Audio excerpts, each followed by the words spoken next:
അപ്പോൾ ഇനി അങ്ങോട്ടേക്ക് കളി അതിന്റെ ആവേശം, പിന്നെ ആ കളി കൊട്ടിയിറങ്ങുക, കൊട്ടിക്കയറുക, ഇതെല്ലാം നമ്മൾ കാണും. പിന്നെ കിരീടധാരണം, സങ്കടം എല്ലാം ഉണ്ട്. അപ്പോൾ ഒരു പവർ പാക്ക് സസ്പെൻസ് ത്രില്ലർ ആണെന്നപ്പോൾ ഇനി പ്രേക്ഷകരെ കാത്തിരിക്കുന്നത്. അപ്പോൾ പ്രീ മാച്ച് ഷോ നമ്മൾ തുടരുകയാണ്. ഹൈഡ്രേഷൻ ബ്രേക്ക് ആയിരുന്നു, തിരിച്ചെത്തിയിരിക്കുന്നു. അപ്പോൾ ഇനി എങ്ങോട്ടേക്കാണ് പോകുന്നത്? നമ്മൾ തൃശ്ശൂരിലേക്ക് പോവുകയാണ്.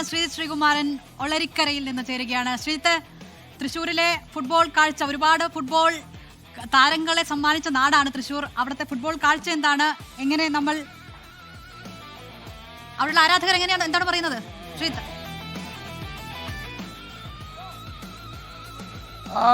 ദിൽന, ഒളരിക്കരയിലെ ഗ്രാമീണ വായനശാല കലാവേദി അവരുടെ നേതൃത്വത്തിലാണ് ഈ ഒരു നാസിക് ഡോളൊക്കെ ഒരുക്കിക്കൊണ്ട് മക്കളെ ഒന്ന് ഉഷാറാക്കണ്ടേ. പൊളിക്ക് പിള്ളേരിതാ ആവേശത്തിലാണ്. രാവിലെ മുതൽ തന്നെ ഇതിന്റെ ഒരു ഒരുക്കത്തിലായിരുന്നു ഈ കലാവേദിയുടെ പ്രവർത്തകരെല്ലാവരും തന്നെ ഉള്ളത്. നമുക്ക് അവരുടെ ആ ഒരു നാസിക് ഡോളൊക്കെ ഒരുക്കി ഈ ചെറിയ കുട്ടികളാണ്, അതിൽ റൊണാൾഡോയും മെസ്സിയും ഒക്കെ കൊട്ടുന്നുണ്ട്. അർജന്റീന ആരാധകരല്ലേ? ബ്രസീലാണ്. അർജന്റീന മെസ്സിയുടെ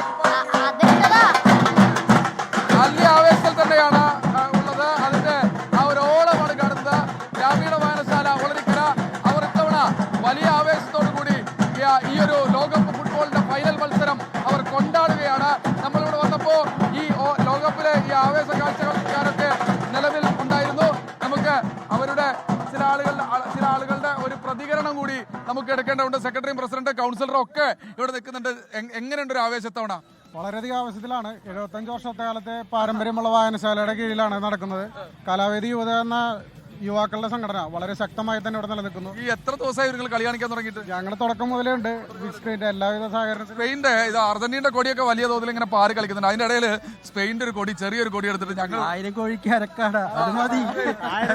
സത്യം പറ, സ്പെയിൻ ആരാധകനാണോ അതോ പഴയ ബ്രസീൽ ആരാധകനാണോ? സ്പെയിൻ തുടക്കം മുതലേ സ്പെയിൻ ആരാധകനാണ്. എന്താണ് ഞങ്ങളുടെ കൗൺസിലർ, ഈ നാട്ടിലൊരു പ്രധാനപ്പെട്ട കൗൺസിലർ എങ്ങനെ എന്തിനാ അർജന്റീന ആരാധകനാണോ? ഞാൻ തികച്ച ബ്രസീൽ ആരാധകനാണ്.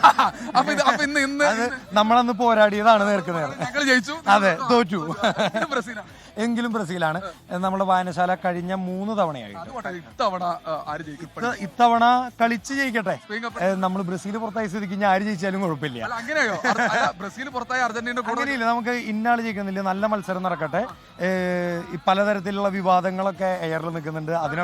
അതിനൊക്കെ ഒരു പരിഹാരമായി മറുപടിയായിട്ട് വലിയൊരു കളി നടക്കട്ടെ എന്നുള്ളതാണ് ഞങ്ങളുടെ. സെക്രട്ടറി, എന്താ ഒരു ആവശ്യം വളരെ നല്ല ഏറ്റവും നല്ല രീതിയിലുള്ള കളികളാണ് മുന്നോട്ട് പോയിക്കൊണ്ടിരിക്കുന്നത്. അപ്പൊ കളികൾ പുലർച്ചെ വരെ നീളണം എന്നാണ് ആഗ്രഹം. ഞാൻ യഥാർത്ഥത്തിൽ ക്രൊയേഷ്യയുടെ ആളാണ്. കേട്ടല്ലോ, ക്രൊയേഷ്യക്ക് നാട്ടിൽ കൃത്യമായ ആരാധകരുടെ ബോർഡ് നമ്മൾ വെച്ചിട്ടുണ്ട്. കഴിഞ്ഞ 3 തവണയായിട്ട് ക്രൊയേഷ്യക്ക് ഒപ്പാണുള്ളത്. ക്രൊയേഷ്യൻ ആരാധകനായ പ്രസിഡന്റ് ഷാനവാസ്. അതെ. അപ്പൊ ഇപ്പോൾ ഈ വട്ടം എന്താ വെച്ചാല് അർജന്റീനയും സ്പെയിനുമാണ് മത്സരിക്കുന്നത്. ഏറ്റവും മികച്ച മത്സരം കാഴ്ചവെക്കുന്നു രണ്ടു കൂട്ടരും. അവസാന ഘട്ടത്തില് പെനാൽറ്റി ഷൂട്ടൌട്ടിലൂടെ വിജയം കണ്ടെത്തണമെന്നാണ് ആഗ്രഹം. അത്രയും മനസ്സിലൊരാഗ്രഹം എന്ന് പറഞ്ഞാൽ എല്ലാവരും ആഗ്രഹപ്രകാരം അർജന്റീന ജയിക്കണമെന്നാണ് പറയുന്നതെങ്കിൽ അർജന്റീന ജയിക്കോ? ജയിക്കും. എത്ര കൊല്ലം ഇത് കണ്ണാടി ഒക്കെ ഉണ്ടല്ലോ, തിരിച്ചു വെക്ക്. മെസ്സിയുടെ കണ്ണാടി, മെസ്സിയുടെ അർജന്റീനയുടെ കണ്ണാടി വെച്ചിട്ടുള്ള ഉറപ്പായി ജയിക്കും. ഒരു കുഞ്ഞാരാധന. ആരാ ജയിക്കുക? മിഠായിയോ? ആരാ? മെസ്സിയോ? ആരാ ജയിക്കുക? ഈ ചേട്ടൻ മിഠായി തരാന്ന് പറഞ്ഞാണ് ഈ കൊടി പിടിപ്പിച്ചത്. മെസ്സിയോ? അർജന്റീനയുടെ ഒരു പ്രതീക്ഷ അങ്ങനെ എടുത്തോളാം. എന്തായാലും ജയിക്കും ഇത്തവണ. എന്തായാലും കപ്പെടുത്ത. എത്ര ഗോളാ പ്രതീക്ഷിക്കുന്നത്?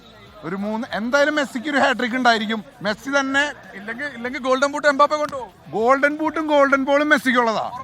ഉറപ്പ്.